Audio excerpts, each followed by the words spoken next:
Quand la carriole s'arrêta devant les grilles rouillées du manoir, Alice sentit d'abord le silence. Pas un silence paisible, non.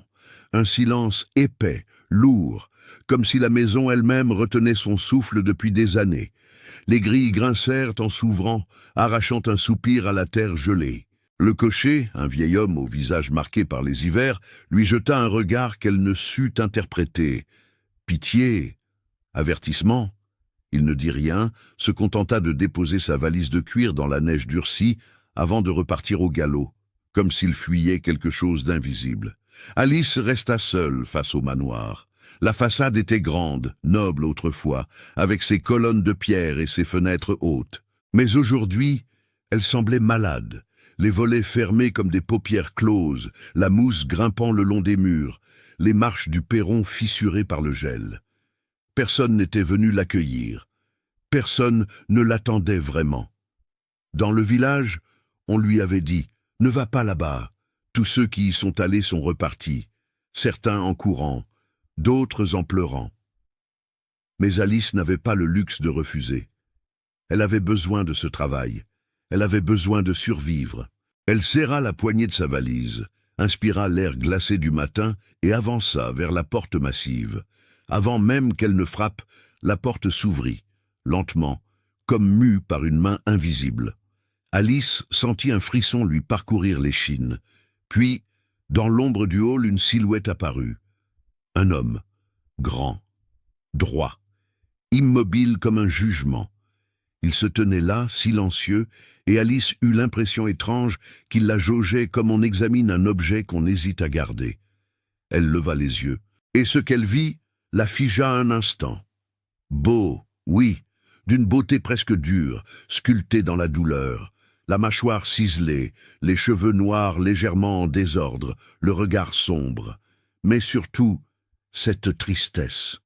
Une tristesse si profonde qu'elle semblait peser sur tout son corps comme une armure de fer qu'il ne pouvait plus retirer. « Vous êtes en retard, dit-il. » Sa voix était froide, cassante. Alice baissa instinctivement les yeux, puis se ressaisit. Elle n'était pas venue mendier. Elle était venue travailler. Les chemins étaient boueux, monsieur, répondit-elle calmement. Il la regarda de haut en bas, de la valise usée aux chaussures boueuses, comme si chaque détail confirmait une opinion déjà faite. Ici, on ne fait pas d'excuses. On travaille et on se tait. Alice serra les dents. Elle ne connaissait pas encore cet homme, mais elle comprit une chose. Il n'avait pas seulement fermé les portes de son manoir, il avait fermé son cœur, et sans le savoir, Alice venait d'entrer dans une maison où le silence cachait bien plus qu'une simple solitude. Elle venait d'entrer dans une histoire d'amour impossible, qui allait tout changer.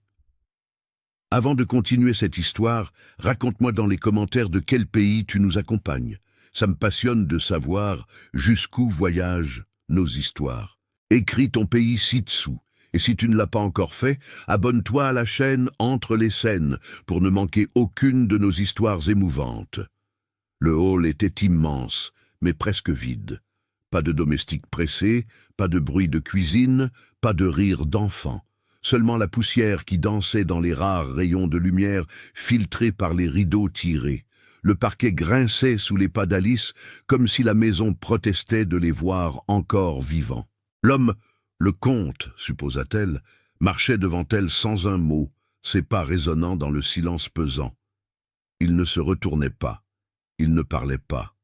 Il avançait, tout simplement, comme un fantôme habitué à sa propre solitude. Ils traversèrent un long couloir aux murs ornés de portraits ternis par le temps. Des visages sévères, des regards lointains, des familles entières figées dans des cadres dorés. Alice remarqua que certains portraits avaient été retournés face au mur. D'autres étaient recouverts de draps blancs, comme si le comte avait voulu effacer toute trace de vie passée. « Où sont les autres employés ?» osa-t-elle demander, brisant enfin le silence oppressant. Le comte s'arrêta net. Un muscle tressaillit dans sa mâchoire. « Ils sont partis, » dit-il sans se retourner, comme tout le monde finit par partir. Sa voix n'était ni triste ni en colère. Elle était simplement vide, comme si cette réalité ne le touchait plus. Il reprit sa marche et la conduisit jusqu'à une petite chambre au bout d'un couloir étroit. La pièce était austère. Un lit de fer, une table de chevet, une armoire en bois sombre. Propre, mais sans chaleur. Pas un tableau, pas une fleur, pas la moindre touche de vie. « Vous dormirez ici », annonça-t-il d'un ton sec. « Vous nettoyez, vous cuisinez, vous entretenez ce qui peut l'être encore. Il n'y a personne d'autre. Personne ne viendra vous aider. Si vous n'êtes pas capable, vous repartez. » Alice posa sa valise au pied du lit et releva le menton. « Je suis capable, monsieur. » Le comte eut un rictus sans joie, comme s'il avait déjà entendu cette phrase 100 fois. « On verra bien. » Il allait partir, mais il s'arrêta sur le seuil, la main crispée sur la poignée de la porte.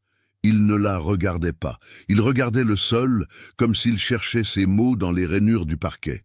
« Une règle, » dit-il plus lentement, chaque mot semblant lui brûler la langue. « Le couloir du nord, la 3e porte. Vous n'y touchez jamais, vous ne l'ouvrez jamais, vous ne demandez jamais pourquoi. » Alice sentit un frisson glacé lui courir dans la nuque. Elle hocha la tête. « C'est compris, monsieur. » Il la fixa une seconde encore, un regard lourd, chargé d'une douleur indicible, puis disparut dans les profondeurs du manoir, avalé par l'ombre. Alice resta seule dans sa chambre, le cœur battant. Elle s'assit sur le lit et ferma les yeux. Qu'avait-elle fait en venant ici? Dans le village, on lui avait raconté des histoires, un conte autrefois noble et respecté, ruiné par un drame terrible, une épouse partie, un enfant disparu, des domestiques qui ne tenaient pas plus de quelques jours avant de s'enfuir, terrifiés par le silence, par les regards froids, par cette atmosphère de deuil éternel qui imprégnait chaque pierre du manoir. Mais Alice n'avait pas le choix. Elle avait fui sa propre misère pour venir ici. Elle devait tenir. Coûte que coûte. Le premier soir, Alice explora la cuisine. Les placards étaient presque vides, quelques bocaux de conserve, un peu de farine, des légumes flétris. Elle fit avec ce qu'elle trouva, une soupe simple, un pain réchauffé, quelques herbes séchées pour donner du goût.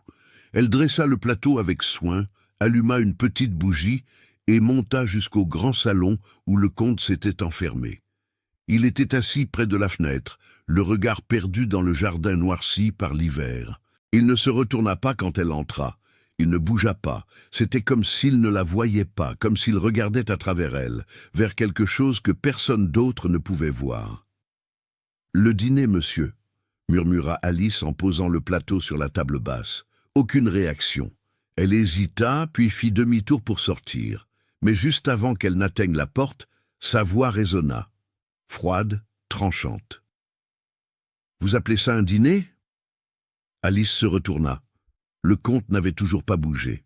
Il fixait toujours la fenêtre. « Il n'y a pas grand-chose dans les réserves, monsieur.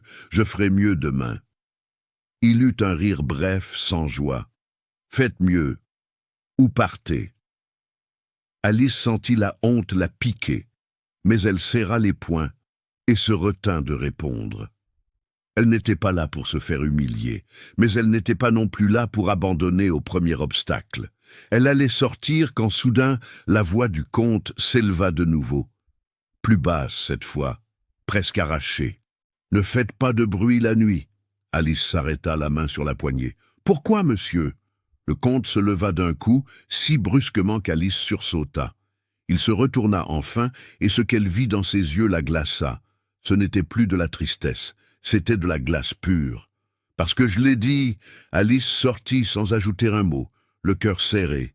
Dans le couloir, les murs semblaient écouter, les ombres semblaient bouger. Et au fond, quelque part dans la maison silencieuse, il y avait cette porte interdite, comme une respiration enfermée. Cette nuit-là, Alice ne dormit pas vraiment. Elle restait allongée dans son lit, les yeux grands ouverts, écoutant les craquements de la vieille bâtisse. Le vent sifflait à travers les interstices des fenêtres, les poutres gémissaient, et puis, soudain, elle entendit quelque chose, un bruit très léger, presque imperceptible. Cela venait du couloir du nord. Pas un pas, pas un souffle, plutôt un rire, Un rire d'enfant, si faible qu'il aurait pu être un souvenir, un écho piégé dans les murs. Alice se redressa dans son lit, la bougie tremblant dans sa main. Son cœur battait à tout rompre. Elle regarda la porte de sa chambre, puis se leva lentement, attirée malgré elle par ce son impossible.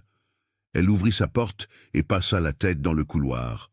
Tout était noir, silencieux. Mais elle sentait quelque chose, une présence, quelque chose qui attendait. Elle fit un pas, puis un autre, et c'est alors qu'elle la vit, au bout du couloir du nord, la troisième porte, fermée. Mais au pied de cette porte, dans la pénombre, il y avait quelque chose, un petit objet. Alice s'approcha, la bougie tremblante dans sa main. C'était une petite voiture en bois, un jouet d'enfant, posé là comme si quelqu'un venait de jouer avec la veille. Alice sentit sa gorge se serrer. Elle se pencha pour le ramasser, mais au moment où ses doigts effleurèrent le bois, une voix tonna derrière elle, si proche qu'elle faillit lâcher la bougie. « Qu'est-ce que vous faites ici ?» Elle se retourna brusquement.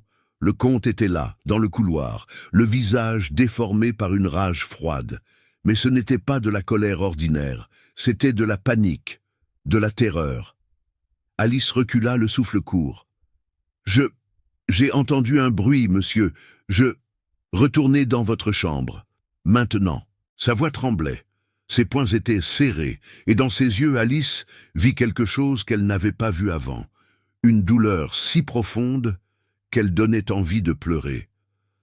Elle obéit sans un mot, le cœur battant. Mais avant de refermer sa porte, elle jeta un dernier regard vers le couloir du nord, et elle comprit une chose, ce que le comte cachait derrière cette porte. Ce n'était pas seulement un secret, c'était toute sa vie. Au matin, Alice se mit au travail comme si son propre avenir dépendait de chaque grain de poussière balayé. Elle ouvrit les rideaux du grand salon, laissant entrer la lumière grise du jour. La poussière s'envola dans les rayons pâles, révélant l'état véritable du manoir. Des meubles magnifiques mais négligés, des tapis autrefois somptueux maintenant ternis, des lustres de cristal couverts de toiles d'araignée. Tout ici parlait d'une grandeur oubliée, d'une vie qui s'était arrêtée nette. Alice frotta le bois, fit brûler des herbes pour chasser l'odeur froide des pièces fermées depuis trop longtemps. Elle vida les cendres des cheminées, lava les vitres, redressa les tableaux.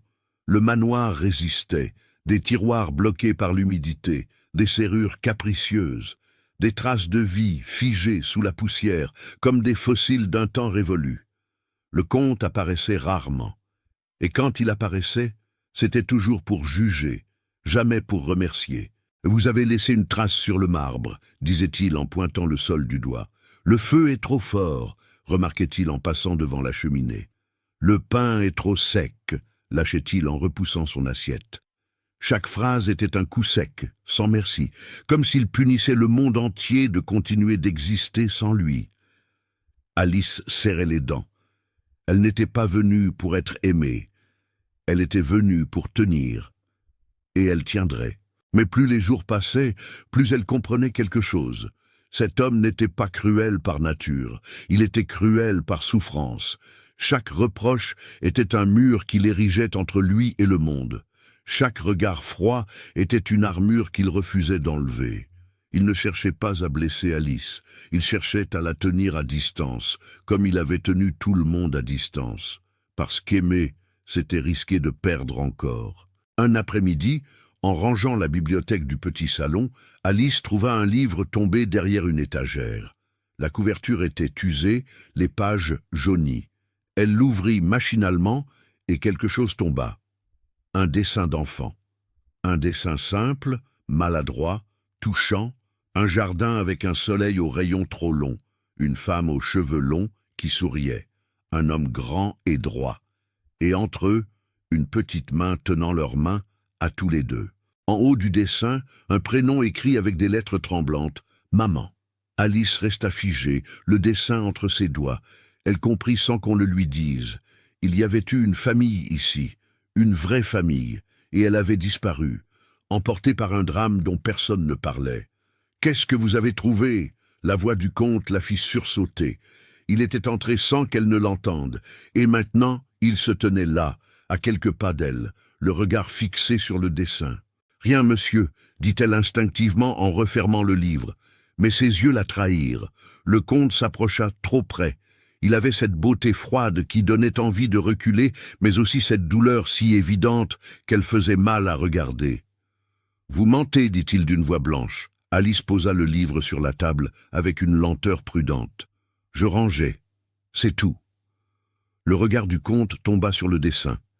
Et ce fut comme si l'air de la pièce avait changé. Il pâlit légèrement.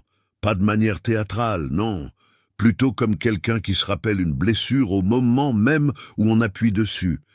Il attrapa le dessin d'un geste brusque, mais sa main tremblait. « Ne touchez pas à ça, ordonna-t-il. Je ne voulais pas... » « Vous ne voulez jamais. Et pourtant vous faites. » Il serra le dessin contre lui, comme s'il voulait le protéger, ou peut-être s'en protéger. Puis il se redressa, le visage fermé. « Sortez. » Alice sortit. Mais avant de refermer la porte, elle entendit un bruit qu'elle ne s'attendait pas à entendre dans cette maison.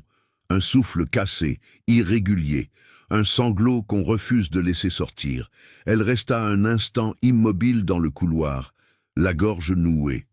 Puis, elle s'éloigna, les larmes aux yeux.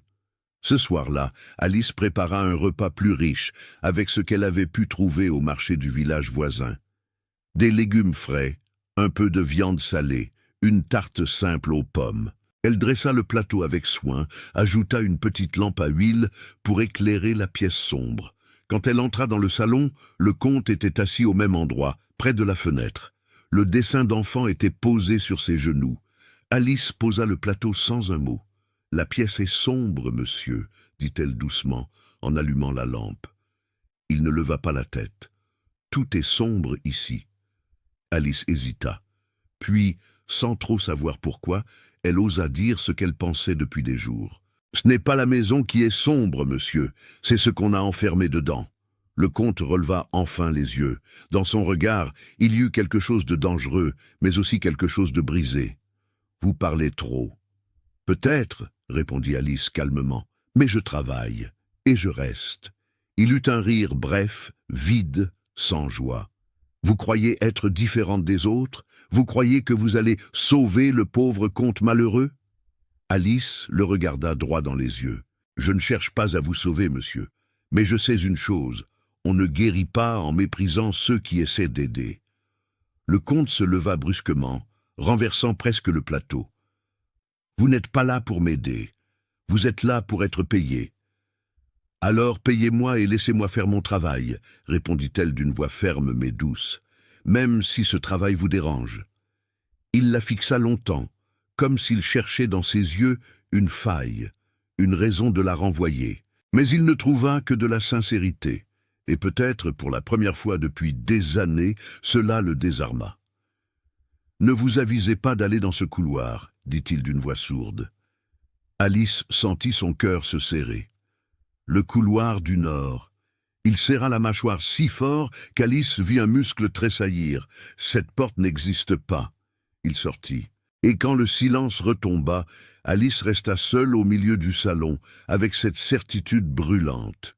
Si cette porte n'existait pas, c'est parce qu'elle contenait tout ce que le comte ne survivait pas à regarder. Les jours suivants, Alice travailla en silence, mais elle observait. Elle observait le comte passer devant ce couloir en détournant toujours le regard. Elle le voyait s'arrêter parfois devant la porte de la bibliothèque, comme s'il voulait entrer mais n'en trouvait pas la force. Elle le surprit une nuit, assis dans le noir, tenant dans ses mains une petite paire de chaussons d'enfant.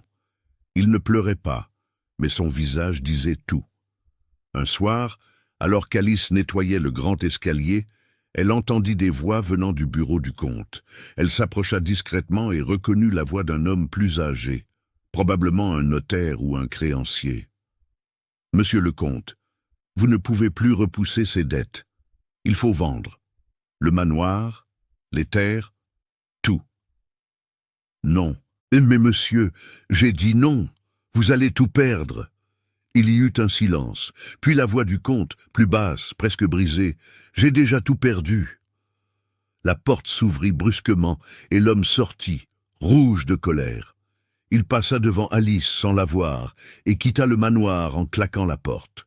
Alice hésita, puis entra dans le bureau. Le comte était penché sur des papiers, des actes, des lettres de créanciers, des dettes accumulées. L'homme ruiné n'était pas seulement ruiné d'argent. Il était ruiné de tout ce qui soutient une vie. Sans un mot, Alice commença à ranger, à classer, à dépoussiérer. Elle savait lire, écrire, compter. Elle repéra les erreurs, ordonna les papiers par urgence. Le comte leva les yeux, surpris. « Vous savez faire ça ?»« Oui, monsieur. » Une domestique qui sait lire? Ce n'était pas une surprise dans sa voix, c'était presque une accusation. Alice sentit la colère monter, mais elle garda son calme.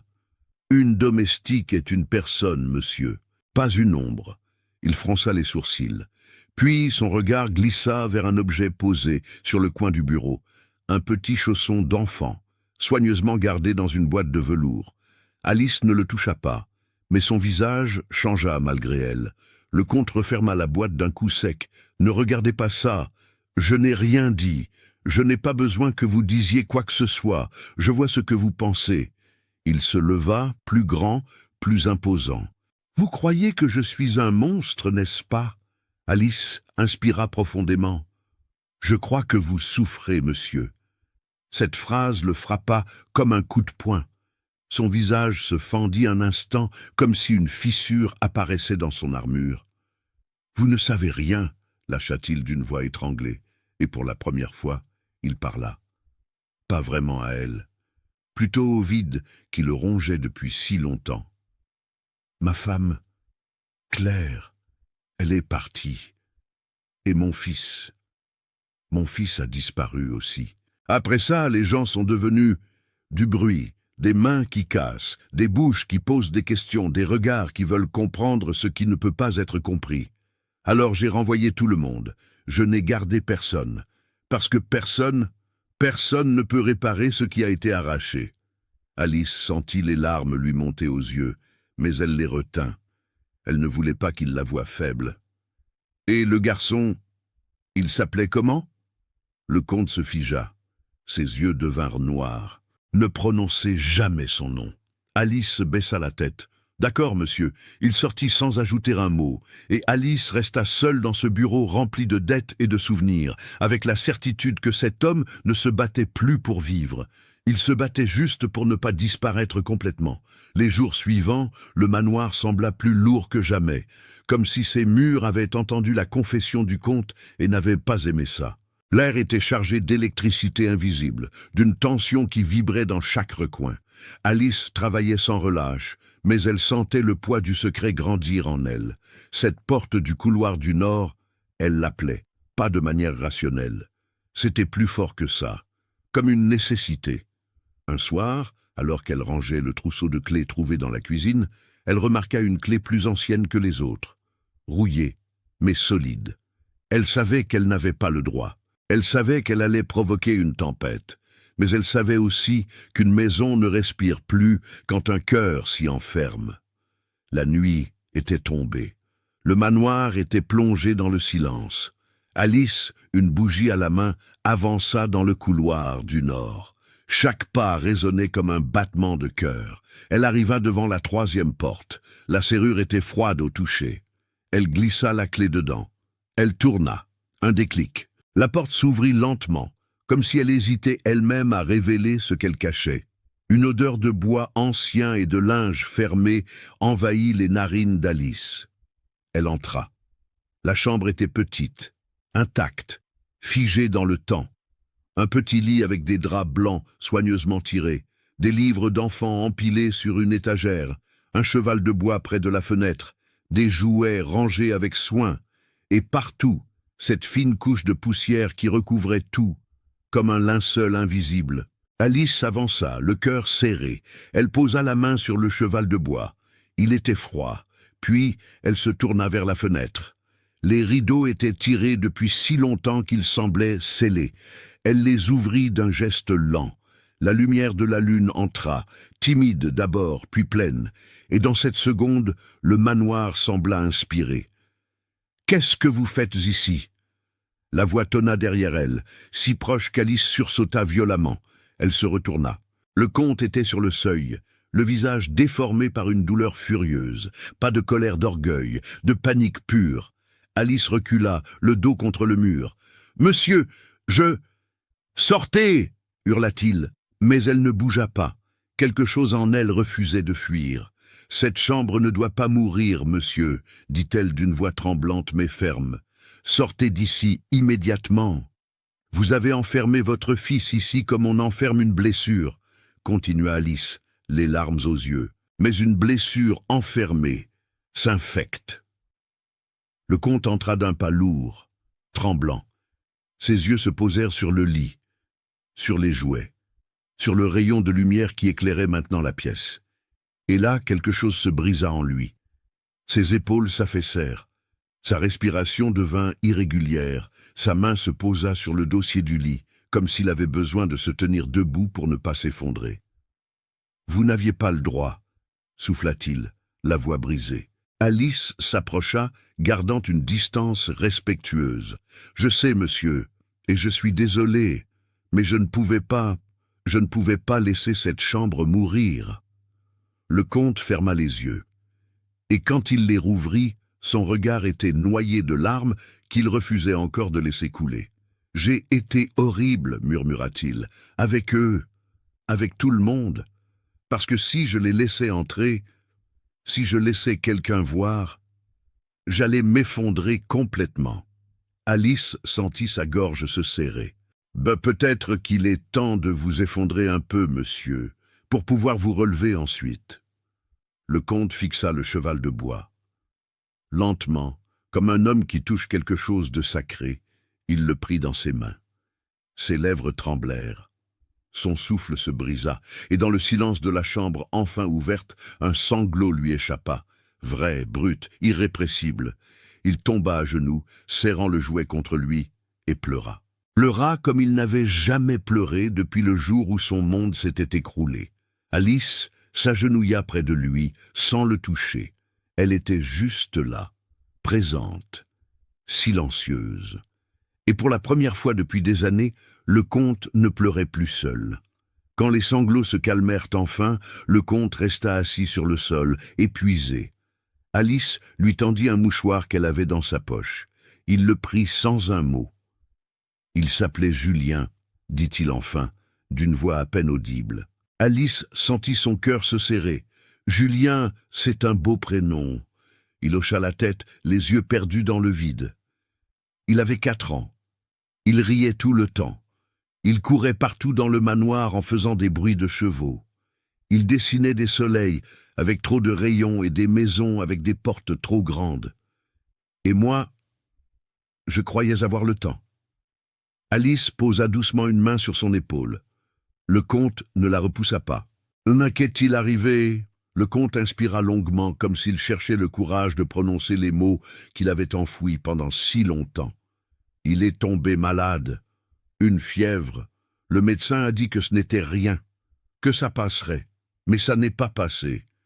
Et un matin, il ne s'est pas réveillé. » Les larmes coulaient à nouveau, silencieuses cette fois. Ma femme ne me l'a jamais pardonné. Elle disait que j'aurais dû appeler un autre médecin, que j'aurais dû agir plus vite. Elle avait raison, et un jour, elle a fait ses valises, et elle est partie, sans un mot, sans un regard en arrière. Alice sentit ses propres larmes couler. « Ce n'était pas votre faute, monsieur. »« Comment le savez-vous » demanda-t-il, en la regardant enfin. « Vous n'étiez pas là. Vous ne savez pas ce que j'aurais pu faire, ce que j'aurais dû faire. Je sais que vous l'aimiez, et que l'amour fait de son mieux, toujours. » Le comte baissa la tête. Puis, d'un geste hésitant, il posa le cheval de bois près du lit. « Après ça, j'ai fermé cette porte. J'ai renvoyé tous les domestiques. Je ne voulais plus voir personne, plus entendre de voix, plus sentir de vie. Parce que la vie continuait. Et je ne comprenais pas comment c'était possible. » Alice resta silencieuse un instant. Puis elle dit doucement, « La vie continue parce qu'elle doit continuer, monsieur. Même quand on ne veut plus, même quand on a mal. Elle continue et elle attend qu'on soit prêt à la rejoindre. » Le comte la regarda, vraiment la regarda, pour la première fois depuis qu'elle était arrivée. Et dans ses yeux, Alice vit quelque chose qu'elle n'avait jamais vu, de la reconnaissance. « Pourquoi êtes-vous resté ?» demanda-t-il. « Pourquoi n'êtes-vous pas parti comme les autres ?» Alice sourit faiblement. « Parce que j'ai vu un homme qui souffrait, pas un monstre, et j'ai pensé que, peut-être, je pouvais aider, même juste un peu. » Le comte ferma les yeux. Quand il les rouvrit, il se leva lentement, tendant la main à Alice pour l'aider à se lever aussi. « Merci », dit-il simplement. C'était la première fois qu'il prononçait ce mot. À partir de ce jour-là, quelque chose changea. Pas vite, pas comme un miracle, mais comme une bougie qu'on protège du vent. Le comte ne demanda plus à Alice de se taire à chaque phrase. Il ne critiquait plus chaque repas, chaque détail. Il restait encore distant, encore blessé, mais sa cruauté avait perdu sa force. Il la regardait parfois avec une expression qu'Alice ne savait pas interpréter, comme s'il se demandait « Pourquoi tu es là? Pourquoi tu restes ?» Ensemble, ils commencèrent à nettoyer la chambre de Julien, pas comme on efface un souvenir, comme on l'honore. Alice lava les draps avec soin, dépoussiéra les livres, recolla un petit cerf-volant en papier qui s'était déchiré. Le comte, lui, resta longtemps assis près du lit, les mains jointes, le regard posé sur les dessins accrochés au mur. Un soir, alors qu'il travaillait en silence, il dit soudain, d'une voix presque inaudible, « Il aimait les chevaux. Il disait qu'un jour, il aurait le plus grand cheval du monde et qu'il m'emmènerait faire le tour du royaume. » Alice sourit, les larmes aux yeux. Ça devait être un petit garçon magnifique. Il l'était. Ce soir-là, Alice ne répondit pas avec des phrases parfaites. Elle posa simplement une tasse de thé près du comte. Et elle resta, juste là, présente. Et pour la première fois depuis des années, le comte ne se sentit plus seul dans sa douleur. Les semaines passèrent. Lentement, le manoir changea. Ce n'était pas une transformation spectaculaire, mais plutôt une succession de petits gestes qui, mis bout à bout, redonnaient vie à la demeure. Alice ouvrit les rideaux de toutes les pièces, laissant entrer la lumière du jour. Elle fit brûler du bois dans chaque cheminée, chassant le froid et l'humidité. Elle cuisina des plats réconfortants, remplissant la maison d'odeurs qui rappelaient la vie.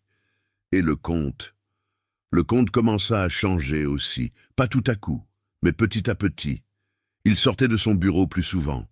Il parlait un peu plus. Parfois, Alice le surprenait à regarder par la fenêtre avec une expression moins sombre, presque apaisée. Un matin, elle le trouva dans le jardin. Il était debout devant le vieux parterre de fleurs, envahi par les mauvaises herbes et les ronces.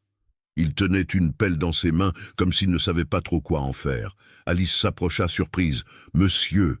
Il se retourna presque embarrassé. « Je me disais que peut-être on pourrait nettoyer ça, faire pousser quelque chose. » Alice sentit son cœur se gonfler. C'était la première fois qu'il parlait d'avenir, la première fois qu'il envisageait de créer quelque chose au lieu de simplement survivre. « Je pense que c'est une excellente idée, » dit-elle avec un sourire. Ils travaillèrent ensemble, côte à côte. Alice arrachait les mauvaises herbes pendant que le comte retournait la terre. Il ne parlait pas beaucoup, mais le silence n'était plus pesant. Il était apaisant. À un moment, Alice leva les yeux et croisa le regard du comte. Il la regardait avec une expression qu'elle n'avait jamais vue. Pas de la tristesse, pas de la colère, quelque chose de plus doux. Presque de la gratitude. « Quoi ?» demanda-t-elle en souriant timidement. Il détourna les yeux comme gêné. « Rien, c'est juste... merci pour tout ça. » Alice sentit ses joues s'empourprer. « Je ne fais que mon travail, monsieur. »« Non, » dit-il doucement. « Vous faites bien plus que ça. » Ce soir-là, le comte l'invita à dîner avec lui, pas dans le grand salon où il mangeait d'habitude, seul, face à la fenêtre, mais dans la petite salle à manger, avec une table dressée pour deux. Alice hésita. « Monsieur, je ne suis qu'une domestique. »« Alice, » l'interrompit-il, « arrêtez de m'appeler monsieur. Mon nom est Édouard. » Alice resta figée. C'était la première fois qu'il se présentait vraiment, la première fois qu'il se montrait comme un homme, pas comme un titre. D'accord. Édouard. Il eut un sourire, un vrai sourire, léger, fragile, mais réel. Ils dînèrent ensemble. Au début, la conversation était hésitante, maladroite. Puis, peu à peu, les mots vinrent plus facilement. Édouard parla de son enfance, de ses parents, du manoir tel qu'il était avant. Alice raconta sa vie avant d'arriver ici, les difficultés, les espoirs, les peurs. Et à mesure qu'il parlait, Alice réalisa quelque chose. Cet homme n'était plus le comte froid et distant qu'il avait accueilli des semaines plus tôt. Il était simplement Édouard, un homme blessé, mais en train de guérir. À un moment, leurs mains se frôlèrent sur la table. Ce fut bref, accidentel, mais aucun d'eux ne retira sa main immédiatement. Ils restèrent ainsi, un instant suspendus, avant qu'Édouard ne recule doucement. « Pardon, murmura-t-il. « Il n'y a rien à pardonner, répondit Alice, le cœur battant. Les jours suivants, quelque chose d'invisible s'était installé entre eux. Une tension douce, une complicité naissante. Édouard cherchait des prétextes pour être près d'Alice. Il l'aidait à porter les seaux d'eau, à déplacer les meubles, à nettoyer les pièces. Il ne lui donnait plus d'ordre. Il proposait, il demandait. Et Alice sentait son cœur battre plus fort chaque fois qu'il entrait dans une pièce. Un après-midi, alors qu'elle nettoyait la bibliothèque, Édouard vint s'asseoir près d'elle. Il prit un livre au hasard, le feuilleta distraitement, puis demanda « Alice, pourquoi êtes-vous vraiment restée ?» Elle leva les yeux, surprise par la question. « Je vous l'ai déjà dit, parce que… » « Non, » l'interrompit-il doucement. « Je veux dire… Vraiment. Vous auriez pu partir 100 fois. Vous auriez pu trouver un autre poste, plus simple, moins… difficile. Alors pourquoi ?» Alice posa son chiffon. Elle le regarda droit dans les yeux. « Parce que je vous ai vu pleurer sans le vouloir, et j'ai compris que vous n'étiez pas un homme méchant. Vous étiez un homme perdu, et je ne pouvais pas vous laisser seul. » Édouard avala sa salive. Ses yeux brillèrent. « Vous méritez mieux qu'un homme comme moi. »« Peut-être, » dit Alice avec un sourire triste. « Mais je ne veux pas mieux. Je veux… vous. » Les mots étaient sortis avant qu'elle ne puisse les retenir. Alice sentit son visage s'empourprer. Elle voulut se lever, s'enfuir, mais Édouard attrapa sa main. Alice… Elle osa le regarder. Et ce qu'elle vit dans ses yeux la bouleversa. Pas de la surprise, pas du rejet, mais de l'émotion pure. « Je ne sais pas si je peux, si je sais encore comment aimer quelqu'un, » dit-il d'une voix tremblante. « Alors on apprendra ensemble, » murmura Alice. Édouard se leva lentement, sans lâcher sa main. Il s'approcha d'elle, si près qu'Alice pouvait sentir son souffle. Puis, avec une douceur infinie, il posa sa main sur sa joue. « Vous avez ramené la lumière ici, Alice.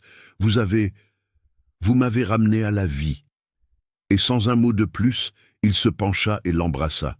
Un baiser doux, hésitant, chargé de toute la tendresse qu'il n'avait plus osé donner depuis des années.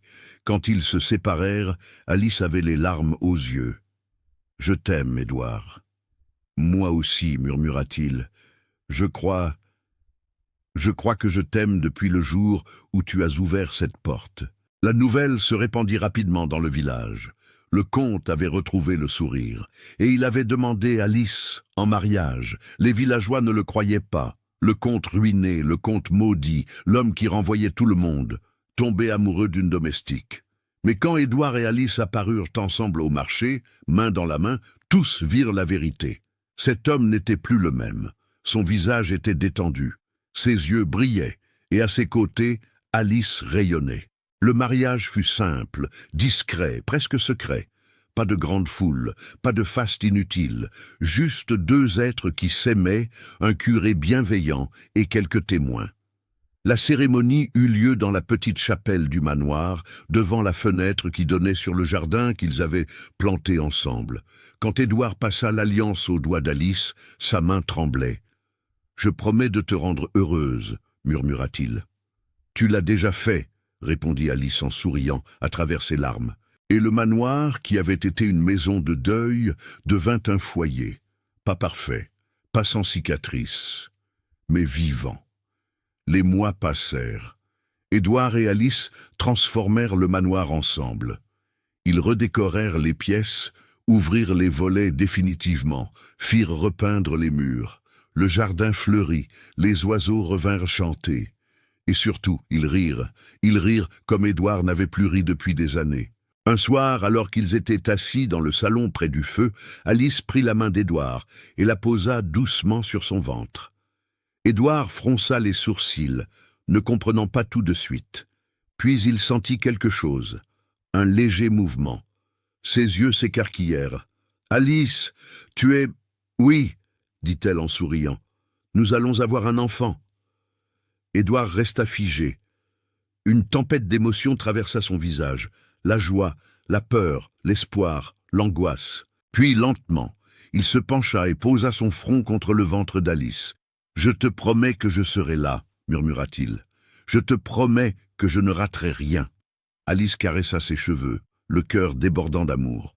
« Je sais. » Quelques semaines plus tard, le médecin vint examiner Alice. Quand il sortit de la chambre, il avait un sourire mystérieux. « Alors ?» demanda Édouard, anxieux. « Elle va bien ?»« Elle va très bien, » répondit le médecin. « Mais j'ai une nouvelle particulière. »« Quoi ? Monsieur le comte, vous n'attendez pas un enfant, vous en attendez deux. » Édouard resta bouche bée. « Deux ? Des jumeaux !» confirma le médecin en souriant. « Félicitations !» Édouard s'assit lentement, comme si ses jambes avaient lâché. Puis, soudain, il éclata de rire, un rire franc, libéré, heureux. Alice apparut à la porte, souriante. « Tu as entendu ?» Édouard se leva d'un bond et la prit dans ses bras, la faisant tourner doucement. Deux vies. Ici. » Alice rit avec lui, les larmes de joie coulant sur ses joues. Cette nuit-là, Édouard alla seul dans la chambre de Julien. Il alluma une bougie, s'assit près du lit et parla à voix basse. « Mon petit, je veux que tu saches que tu n'es pas oublié. Tu ne seras jamais oublié. Ces deux bébés, ils ne te remplacent pas. Ils portent ton amour avec eux, toujours. » Il resta là longtemps, dans le silence paisible, puis se leva et referma doucement la porte. Mais cette fois, il ne la verrouilla pas. Les mois qui suivirent furent les plus heureux qu'Édouard ait connus depuis des années. Alice s'épanouit dans sa grossesse et lui veillait sur elle avec une attention touchante. Il ne la laissait jamais porter quoi que ce soit de lourd, insistait pour qu'elle se repose, cuisinait même parfois pour elle, des plats maladroits mais préparés avec tant d'amour qu'Alice en riait aux larmes. Le manoir se transforma complètement. Ils engagèrent de nouveaux domestiques, des gens bienveillants qu'Édouard traita avec respect et gentillesse. La maison résonna à nouveau de voix, de pas, de vie. Les villageois, d'abord méfiants, commencèrent à revenir. On invita le comte et sa femme à des événements. On les salua avec chaleur. Édouard, l'homme qui avait méprisé le monde entier, réapprenait à vivre parmi les gens.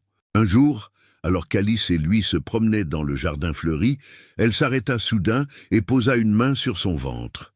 « Ça va ?» demanda Édouard, inquiet. Elle sourit.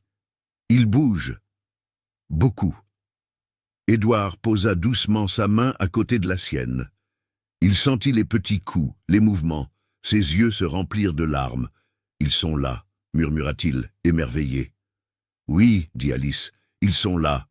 Et ils t'attendent. » Édouard tomba à genoux dans l'herbe et posa son front contre le ventre d'Alice. « Je vous aimerai de toute mon âme, » promit-il. « Je ne vous abandonnerai jamais, jamais. » Alice caressa ses cheveux, le cœur gonflé d'amour.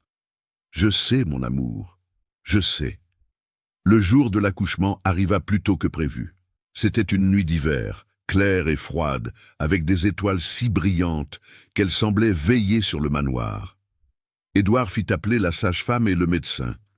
Il resta près d'Alice pendant tout le travail, lui tenant la main, lui murmurant des mots d'encouragement. Il n'avait pas été là pour Julien quand Claire avait accouché. Les conventions de l'époque l'en avaient empêché. Mais cette fois, rien ni personne ne l'éloignerait d'Alice. « Tu es forte », lui disait-il en essuyant son front. « Tu es la femme la plus forte que je connaisse. »« J'ai peur », souffla Alice entre deux contractions. « Je suis là avec toi, toujours. » Après des heures qui semblèrent interminables, le premier cri retentit, puis le second. 2 bébés, 2 vies, 2 miracles. La sage-femme les emmaillota rapidement et les tendit à Alice, qui les prit contre elle avec des larmes de joie. « Regarde, Édouard, regarde !» Édouard s'approcha, tremblant. Il regarda les 2 petits visages, les yeux fermés, les lèvres roses, les mains minuscules. Et quelque chose en lui se brisa, mais dans le bon sens, comme si une partie de lui qui était restée figée depuis des années se remettait enfin à battre. « Ils sont magnifiques », murmura-t-il, la voix étranglée. « Veux-tu les tenir ?» Édouard hésita. Puis, avec une douceur infinie, il prit les 2 bébés dans ses bras. Ils étaient si petits, si fragiles. Il les regarda longuement, les larmes coulant librement sur ses joues. « Bienvenue à la maison, mes amours. Bienvenue. » Les jours qui suivirent furent un tourbillon d'émotions et d'adaptation. Les bébés, un garçon et une fille, pleuraient, dormaient, se réveillaient à toute heure. Mais Édouard ne se plaignit jamais. Il se levait la nuit pour les bercer, changeait leur lange, chantait des berceuses maladroites mais pleines d'amour. Alice le regardait faire, émerveillée. Cet homme qui, quelques mois plus tôt, repoussait tout contact humain, était maintenant le père le plus attentionné qu'elle ait jamais vu. « Comment veux-tu les appeler ?» demanda-t-elle un soir. Édouard réfléchit longuement, puis il dit doucement « La petite, je voudrais l'appeler Claire, en hommage à ce qui a été. » Alice sourit, les larmes aux yeux. « C'est parfait. »« Et le garçon ?» hésita Édouard. « Julien, » dit Alice sans hésiter. Édouard la regarda, surpris. « Tu es sûr? Je ne veux pas que tu sentes que... » « Édouard, » l'interrompit-elle doucement, « Julien fait partie de ta vie, de notre vie. Ce nom n'est pas un poids, c'est un hommage, un pont entre ce qui a été et ce qui est maintenant. » Édouard ferma les yeux, submergé par l'émotion. « Merci, » murmura-t-il. « Merci pour tout. » Quelques semaines plus tard, Édouard organisa une petite cérémonie pour baptiser les jumeaux. Contrairement au mariage, cette fois, il invita tous les villageois. Il voulait partager sa joie. Il voulait montrer au monde que la vie avait gagné. La chapelle du manoir était remplie. Les gens parlaient, riaient, s'émerveillaient devant les bébés. Édouard, tenant la petite Claire dans ses bras, se tenait près d'Alice qui portait Julien. Le curé prononça les bénédictions, versa l'eau sur les petits fronts. Et quand ce fut terminé, Édouard se leva et prit la parole, chose qu'il n'avait pas faite depuis des années. « Je voudrais vous remercier d'être venu aujourd'hui, » commença-t-il, la voix légèrement tremblante. « Il y a encore quelques mois, je vivais dans l'ombre, je me cachais du monde, de vous, de la vie elle-même. Je pensais que le bonheur n'était plus possible, que l'amour était mort avec ceux que j'avais perdus. » Il regarda Alice, qui lui sourit à travers ses larmes. Mais quelqu'un est venu, quelqu'un qui a refusé de me laisser dans l'obscurité, quelqu'un qui a ouvert les fenêtres, rallumé les feux, et surtout, qui a ouvert mon cœur. Il marqua une pause, la voix brisée par l'émotion. « Alice, tu m'as sauvée. Non pas parce que tu as tout résolu, mais parce que tu es restée, même quand j'étais insupportable, même quand je te repoussais. Tu es resté, et aujourd'hui, grâce à toi, je suis un homme heureux, un père, un mari, un homme vivant. » L'assemblée applaudit, beaucoup essuyant des larmes. Alice se leva et vint près de lui. Édouard l'entoura de son bras libre, tenant toujours Claire contre lui. « Aujourd'hui, » continua-t-il, « nous ne célébrons pas seulement la naissance de Claire et Julien, nous célébrons la renaissance d'un foyer, d'une famille, d'un amour qui a guéri les blessures. Il leva son verre. À la vie, à l'amour, à ceux qui restent, à ceux qui restent, répéta l'assemblée en chœur. Ce soir-là, après que tous les invités furent partis, Édouard et Alice se retrouvèrent seuls dans le salon, les bébés endormis dans leur berceau près du feu. Édouard regardait les flammes danser, pensif. « À quoi penses-tu » demanda Alice en se blottissant contre lui. « Je pense que j'ai été un homme brisé pendant si longtemps. Je pensais que c'était fini pour moi, que je ne mériterais plus jamais d'être heureux. » Il se tourna vers elle, les yeux brillants. « Mais tu m'as montré que même les cœurs les plus brisés peuvent guérir, que même les maisons les plus sombres peuvent retrouver la lumière. » Alice posa sa tête sur son épaule. « Tu sais ce que j'ai appris, moi ? Que l'amour n'est pas seulement une question de passion, c'est une question de patience, de présence, de rester, même quand c'est difficile. » Édouard l'embrassa tendrement. « Je t'aime, Alice, plus que tout au monde. Moi aussi, je t'aime. » Ils restèrent ainsi longtemps, enlacés devant le feu, écoutant les petits souffles paisibles de leurs enfants. Les années passèrent. Claire et Julien grandirent, remplissant le manoir de rires et de jeux. Édouard fut le père qu'il n'avait pas pu être pour son premier fils. Il joua avec eux, leur apprit à lire, à monter à cheval, à aimer la nature. Il ne manqua jamais un instant de leur vie. La chambre du premier Julien restait ouverte. Parfois, Édouard y entrait et restait assis un moment parlant à voix basse, racontant à son fils perdu tout ce qui se passait dans la maison. Claire et Julien, les jumeaux, savaient qu'ils avaient eu un grand frère, et ils apprirent à l'honorer, à ne jamais l'oublier. Le manoir, qui avait été une maison sans espoir, devint un symbole d'amour et de résilience. Les gens venaient de loin pour entendre l'histoire du comte ruiné qui avait retrouvé la vie grâce à une domestique courageuse. Et chaque soir, avant de s'endormir, Édouard regardait Alice et murmurait « Merci d'être restée ». Et chaque soir, Alice répondait « Merci de m'avoir laissé entrer », car au fond, c'était ça leur histoire. Une histoire de portes fermées qui s'ouvrent, de cœurs brisés qui guérissent, d'obscurité qui laisse place à la lumière. Une histoire d'amour qui avait changé 2 vies et un manoir entier. Cette histoire est 100% fictive, créée uniquement pour divertir et émouvoir. Si cette histoire t'a touché le cœur, n'hésite pas à t'abonner à la chaîne Entre les scènes pour découvrir encore plus d'histoires émouvantes et bouleversantes.